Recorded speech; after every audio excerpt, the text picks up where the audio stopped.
We started this exhibit in 2017. We're able to do this exhibit thanks to the Nicholas Family Foundation. We always knew we wanted to have a train display. That was something we talked about from the first year we opened. And when we found Applied Imagination through seeing them at other conservatories, we really knew it was a great fit because they do use natural materials in all the pieces that they create. When you see it here in the planting beds, it just makes so much sense because everything's natural. It really blends in. Applied Imagination started in 1991 by my father, our founding visionary, Paul Bussey. He had a background in landscape architecture, which was combined with his love for model trains, his love for plants, and he developed the idea to create these model train displays with architectural models made from dried natural plant materials.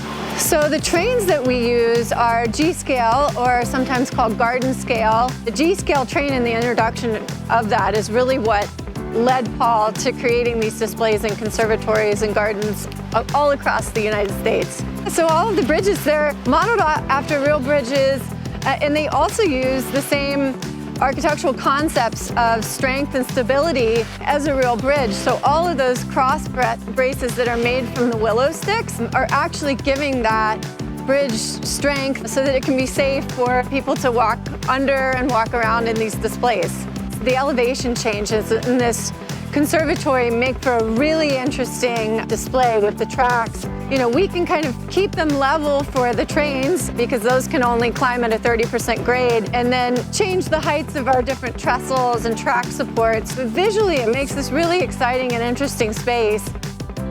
So most of the displays, they are specific to the locations where the displays are held. Here in Rockford, we're celebrating many different icons like the Coronado Theater, like the Nicholas Conservatory itself. But one thing that's important to note is Applied Imagination does not create any of their models in one-to-one scale. So we also take into account human perspective. So in the buildings themselves, they take anywhere from 100 to 300 hours each. Sometimes we'll use historical elements, sometimes we'll use modern elements, sometimes we'll combine them to show the transitions through history. And each building has a list of materials as to what went into it. Some, you know, as few as 20 materials. The list is probably 30 to 40 different bits long.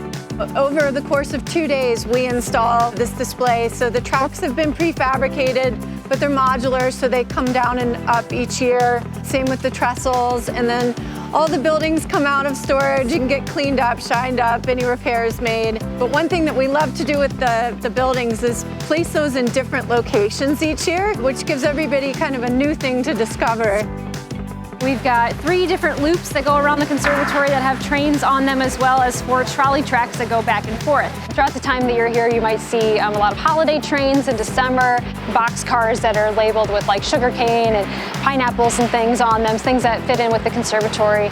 Last year we started something really fun, which was graffiti trains. It's been a really fun way to have the classicness of the train display for a little bit in December, and then once January hits, we start putting out those graffiti train cars. It kind of just gives it a whole different look. Our hope is to keep adding to it each year too. So we have one loop that's just exclusively Thomas. We added a few years ago, and a couple years after that we added our Coronado Theater, which was really amazing. It's definitely one of our most detailed buildings that we really love. And then you can also do our train tour while you're here too. We have a mobile tour that you can go through, and so if you want to learn a little bit more about some of the buildings, or learn a little bit more about some of the bridges even that you see in the display, are actually real bridges that you can find here in the Rockford area.